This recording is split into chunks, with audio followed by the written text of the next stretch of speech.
Hello मेरे प्यारे दोस्तों, कैसे हैं आप सभी। स्वागत है आप सभी का आपके गुरुजी चैनल एसपी जा पे। और आज हम लोग पार्ट 2 में चैप्टर 3.5 के क्वेश्चन नंबर 1 से समझने वाले। मैंने आप लोग को इसकी पार्ट 1 में वज्रगुणनखंड विधि को कैसे बनाते हैं या उसका क्या फॉर्मूला होता है, उसको कैसे याद रखते हैं नहीं रखते हैं, वो सारे के बारे में मैंने आप लोग को बता दिया था। आज इस पार्ट में हम लोग क्वेश्चन नंबर 1 से करेंगे। तो चलिए हम लोग 1 नंबर प्रश्न को पढ़ लेते हैं। जो 1 नंबर क्वेश्चन में कहा क्या गया उसके आधार पर हम लोग इस प्रश्न को सॉल्व करेंगे। 1 नंबर को 1 नंबर में कहा गया जो निम्नलिखित रैखिक समीकरणों के युग में किसका एक अद्वितीय हल है, किसका कोई हल नहीं है, या किसके अपरिमित रूप से अनेक हल है। अद्वितीय हल की स्थिति में उसे वज्र गुणन विधि से ज्ञात करें। तो सबसे पहले हमें देखना है किसका हल कोई हल नहीं है, किसका एक हल है यानी कि अद्वितीय हल है, और किसका अनेक हल है। तो ये पहले हमें चेक करना होगा, इसका भी यानी 4 प्रश्न दिए, चारों प्रश्न का। तो चलिए हम लोग चेक करते हैं। तो उसके लिए हमें सबसे पहले क्या करना पड़ेगा, तो यहाँ से a1 ज्ञात करना पड़ेगा। यहाँ से सबसे पहले क्या करना है आप लोग को, इस स्टेप को इसको फर्स्ट समीकरण मान लेना है। 3x - 9y - 2 = 0, इसको सेकेंड समीकरण मान लेना है। तो जब यहाँ से हम लोग a1 निकालेंगे तो a1 हो जाएगा 1, b1 का निकालेंगे तो -3, और c1 निकालेंगे तो -3, a2 निकालेंगे तो 3, b2 निकालेंगे तो -9, और c2 निकालेंगे तो -2 यहाँ से निकल के आ जाएगा। इतना कर लेने के बाद आप लोग को यहाँ से a1/a2 करना है। 1 सेकेंड आप लोग वेट कर लीजिए थोड़ा सा। यहाँ से देखिए, अब हम क्या करते हैं तो a1/2 करेंगे। a1/a2 करने पर 1/3 आता है, ठीक है। अब चलिए b1/b2 करते हैं। b1/b2 करते हैं तो b1/b2 करने पे ये -3/- 9 आएगा, जहाँ की माइनस से माइनस कट जाएगा, यानी कि 3 × 1 = 3, 3 × 3 = 9, 1/3 आ जाएगा। क्या हुआ? फिर c1/c2 करने पर c1/c2 करेंगे तो ये -3/-2, यहाँ से माइनस कट जाएगा, यानी कि 3/2 आ जाएगा। तो इसका मतलब हुआ जो इसका जो अनुपातों की अगर हम तुलना करते हैं तो ये क्या आ रहा है, तो ये आ रहा है a1/a2 बराबर b1/b2 और not equal to c1/c2। a1/a2 देख रहे हैं 1/3, b1/b2 1/3 और c1/c2 3/2 है, तो ये बराबर नहीं हुआ। तो ये जब आप लोग को मैंने पीछे पार्ट में बता दिए थे a1/2 बराबर b1/b2 not equal to c1/c2 हो, तो ये क्या करता है, तो ये पैरेलल लाइन को रिप्रेजेंट करता है, समांतर रेखा को। और समांतर रेखा में कोई हल नहीं होता है, समांतर रेखा में कोई हल नहीं होता है। तो इसका क्या हो जाएगा, कोई हल नहीं होगा।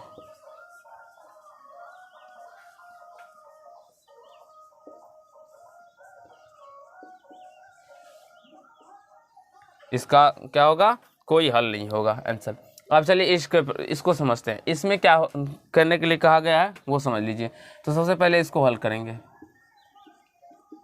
उसके बाद यहाँ से 2x + y माइनस इस 5 को इधर लेके आ जाएंगे, -5 = 0।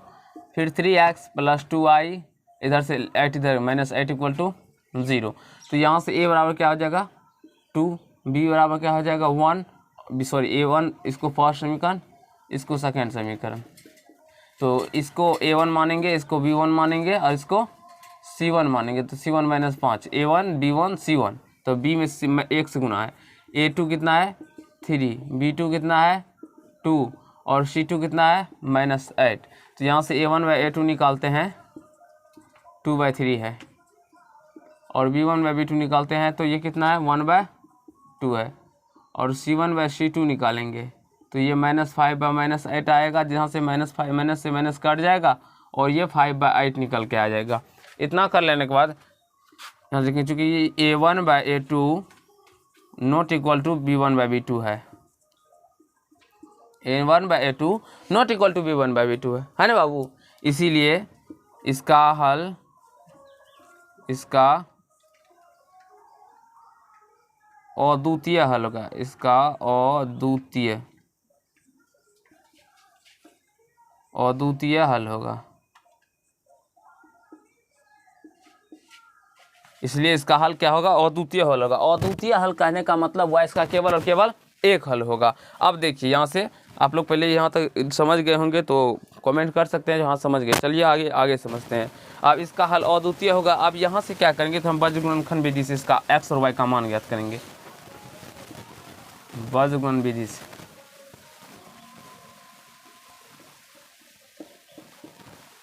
गुणन विधि से, बजगुणन विधि से। तो हम लोगों ने बजगुणन विधि से पढ़े हैं जो इसका फॉर्मूला होता है x बराबर बट्टा B1C2 माइनस B2C1 बराबर y बट्टा C1A2 माइनस C2A1। इसको याद करने के बारे में मैंने आप लोग को बताया था पीछे के पार्ट में, तो आप लोग उसको भी देख लीजिए। और 1 बट्टा A1 B2 और माइनस A2 B1, यही होता है ना बाबू फॉर्मूला। ठीक, अब यहाँ से इस पे मान रखना है। A1 B1 C1 निकला हुआ है, उसके इस पे मान रख देंगे तो मेरा आंसर निकल के आ जाएगा। तो x बट B1 कितना है, B1 देखिए 1 है, C2 कितना है, C2 का बात करें तो -8 है, माइनस B2 कितना है 2 है, और C1 कितना है तो ये -5 है, बराबर y बटे C1 कितना है -5। इसको आप लोग घर पे बार बार लिखिएगा तब आपको याद हो जाएगा सूत्र। A2 कितना है 3 माइनस C2 कितना है -8, A1 कितना है, A1 है 2 बराबर 1 बाय A1 देखिए 2 है, और B2 कितना है, B2 का बात करें तो 2 माइनस A2 कितना है 3, और A2 और B1 1, यानी कि A2 है 3 और B1 है 1। अब यहाँ से इसको हम हल करते हैं। यहाँ पे चलिए कलर चेंज करके हम यहाँ से रेड कलर ले लेते हैं, यहाँ पे सॉल्व करते हैं। तो यहाँ से x बाय क्या हो जाएगा, अगर बात करें तो ये देखिए प्लस और माइनस 8 को गुना करेंगे 1 से तो 8 हो जाएगा, माइनस और माइनस क्या हो जाएगा प्लस, और 2 को 5 से गुना करेंगे तो 10, फिर बराबर y इक्वल टू, यहाँ देखिए माइनस, ये प्लस में तो प्लस माइनस और 5 या 15, फिर माइनस प्लस 8 दूना 16, और फिर बराबर में है 1 बाय 2 दूना 4 माइनस 3 के 1 से गुना करेंगे तो 3 ही हो जाएगा। अब यहाँ से इसको सॉल्व कीजिए आगे, x बाय, अब -8 में से 10 जाएगा, प्लस में है तो 2 हो जाएगा, और प्लस की संख्या यहाँ पे ज़्यादा है तो +2 हो जाएगा। अब यहाँ से y बाय 1 हो जाएगा, और यहाँ से 1 बाय 1 हो जाएगा। अब यहाँ से क्या कीजिएगा, इसीलिए लिखिएगा x by 2 equal to 1 by 1 और comma y by 1 equal to 1 by 1, क्योंकि इसी के बराबर में ये भी है और ये भी है, तो इसीलिए इसके बराबर में भी ये कर दिया और इसके बराबर में भी ये कर दिए, तो इसके बराबर में हम लोग कर सकते हैं। मान लीजिए p के बराबर में q है और q के बराबर में कोई r है, या ऐसे भी सब, तो p r के भी बराबर होगा और q भी r के बराबर होगा, p भी q के बराबर होगा, तो ऐसा हम लोग कर सकते हैं, कहीं से कोई दिक्कत नहीं हुआ होगा आप लोग को। अब यहाँ से इसका क्रॉस मल्टीपल करने पर ये x को 1 से गुना करेंगे x, और 2 को 1 से गुना करेंगे पर 2, और y को 1 से गुना करने पर y, और 1 से गुना करने पर 1। अतः आप लोग आंसर मिला लीजिएगा, x इक्वल टू 2 और y इक्वल टू 1 हो जाएगा। तो आई होप आप सभी को क्वेश्चन नंबर 2 समझ में आ गया होगा। तो जल्दी से इसका स्क्रीनशॉट ले लीजिए या नोट कर लीजिए। हम अभी क्वेश्चन नंबर 3 और क्वेश्चन नंबर 4 को समझने का प्रयास करेंगे। तो चलिए फ्रेंड, हम लोग क्वेश्चन नंबर 1 के तीसरे नंबर प्रश्न से समझते हैं। तो क्वेश्चन नंबर 1 के 2 नंबर तक प्रश्न आप लोगों ने सीख लिए होंगे, समझ लिए होंगे। अब हम लोग तीसरे नंबर प्रश्न में इस प्रकार से समीकरण 2 दिया गया है, इसको हमें देखना है ये अद्वितीय हल है या इसका कोई हल नहीं हो रहा है या इसके अनेक हल है, वो चेक करना है। तो चलिए सबसे पहले हम क्या करते हैं, हल करते हैं। तो इसको सबसे पहले इस 20 को इधर लेके आ जाएंगे, तो 3x माइनस 5y, ये प्लस में 20 इधर आएगा तो -20 इक्वल टू 0, और इसे हम लोग फर्स्ट समीकरण मान लेंगे। उसी प्रकार से ये 6x माइनस 10y 40 को इधर लेके आएंगे तो -40 इक्वल टू 0, इसका सेकेंड समीकरण हो जाएगा। अब यहाँ से हम a1 करते हैं, निकाल लेंगे तो a1 3 हो जाएगा, कोमा b1 निकालेंगे तो -5 हो जाएगा, और c1 निकालेंगे तो -20 आ जाएगा, c-20। a2 कितना हो जाएगा 6, b2 -10 और c2 कितना हो जाएगा -40 निकल के आ जाएगा। तो यहाँ से a1 बाय a2 करते हैं तो ये 3/6 आएगा, तो 3 1 जा 3, 3 2 जा 6, तो 1/2। फिर यहाँ से b1 बाय b2 करते हैं तो -5 बाय -10, देखते हैं b1 बाय b2, यहाँ से माइनस से माइनस कट जाएगा, 5 1 जा 5, 5 2 जा 10, 1/2 निकल के आ जाएगा। अब फिर c1 बाय c2 करेंगे तो -20 बाय -40, तो माइनस से माइनस कट जाएगा, 21 जा 20, 22 जा 40, यानी कि c1 बाय c2 कितना निकल के आ गया 1/2।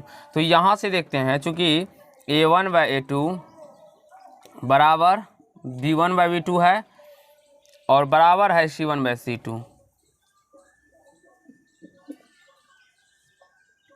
बराबर C1/C2 है। इसीलिए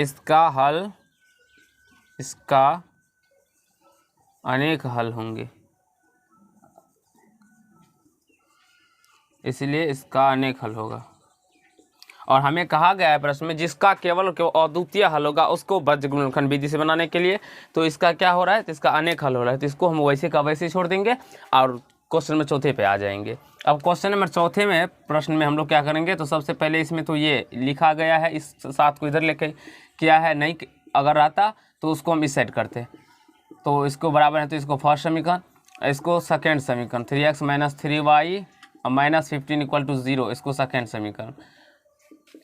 यहाँ से a1 कितना हो जाएगा 1, b1 कितना हो जाएगा -3, c1 कितना हो जाएगा -7, a2 3, b2 -3, c2 -15। अब यहाँ से a1/a2 निकालिए। चलिए मार्कर का कलर चेंज कर लेते हैं। 1/3 b1/b2 -3/-3 माइनस से माइनस 3 से 3 यानी 1 मर्त में चला जाएगा 1/1। और C1/C2 का बात करें तो -7/-15, यहाँ से माइनस चला जाएगा तो 7/15 बच जाएगा। अब मेरे प्यारे दोस्तों, मेरे प्यारे भाइयों, अब देखिए यहाँ से अब क्या होगा, यहाँ से चूँकि a1/a2 और नॉट इक्वल टू b1/b2 है। कैसे समझ गए, क्योंकि a1/a2 1/3 है, b1/b2 1/1 है, तो ये बराबर नहीं ना आया, तो इसीलिए a1/a2 not equal to b1/b2 हुआ। आई होप समझ में आ रहा है बाबू आप लोगों को, ठीक है। अब यहाँ से तो इसके क्या होंगे, इसलिए इसका अद्वितीय हल होगा, यानी कि कहने का तात्पर्य एक हल होंगे, अद्वितीय हल होगा। इसका क्या होगा, अद्वितीय हल होगा।